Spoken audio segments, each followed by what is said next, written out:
It's a list of retail credit firms and home reversion firms, Chair, and then there's also a separate list of credit servicing firms. What this is doing is essentially giving regulatory status to these outfits to conduct their business. To our mind, it's actually, under the guise of consumer protection, actually facilitating the growth and continuation of a loan servicing industry. And it's quite correct that the vast number of the current list of retail credit firms are transitional, as has been said. Only a number of them are actually authorised.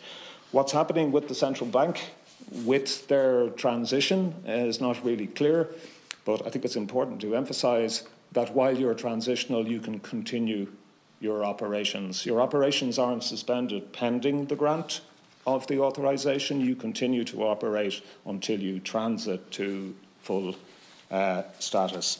It should also be said, the growth here in the number of retail credit firms has come about directly as a result of the latest piece of legislation, and that's the Consumer Protection Regulation of Credit Servicing Firms and Retail Credit Firms Act.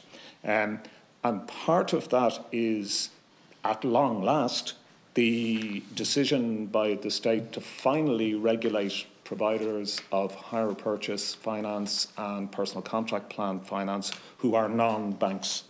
So for a considerable period of time, there have been what I would refer to, or we would refer to as subprime hire purchase personal contract plan lending going on, and the providers weren't regulated by anybody. So they are now being regulated, and hire purchase agreements. And I think you, I saw you react with the 23% APR limit. It's quite extraordinary that the 2022 Act regulates previously unregulated providers and sets out that the maximum APR that can be charged on a hire purchase agreement, and by the way, hire purchase also includes PCP. Apparently the Attorney General's advice is that a hire purchase agreement, a personal contract plan, is a hire purchase agreement. The provider is allowed to charge up to 23% APR. Now, hire purchase PCP agreements run from 3 to 4 to 5 years. An APR of 10% on a 3 or 5 year agreement would be an extremely high cost of credit. So it's really beyond belief how this is being allowed to happen. One other issue, you mentioned a constituent or a person who got in touch with you who was told they had to be out of their house and so on. This kind of thing does obviously happen when people are vulnerable and don't have access to advice. You know, people will tend to believe or worry about what's been said to them. The truth of the matter is that the process to be granted a possession order in the courts is actually quite lengthy. So the lender must issue a civil bill for possession in the Circuit Court office. That has to be served on the borrower or borrowers by registered post. It sets out a return date before the county registrar, who's an officer of the court in the Circuit Court.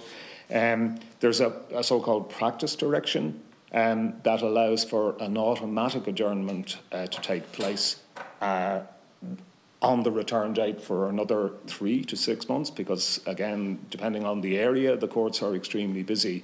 So if a person stands up for themselves and checks out their options, a possession order will not be granted quickly. And Dermot mentioned the court mentor scheme that MABS runs. What happens is, in most repossession cases, there's several adjournments. And the county registrar is generally looking to see, is there anything that can be done to improve the amount of money that the defendant borrower can offer? And a lot of these cases are in the courts for a long time. So in our opening statement, you'll see some stats about how long cases have been in the courts. So there, it's at the top of page 5 on what I'm looking at, but 2,203 cases in the repossession process for over 5 years. So that's a huge number of hearings and back and forward and to and fro. But it's just to reassure you that, if people get advice and get assistance, possession order will not be granted quickly.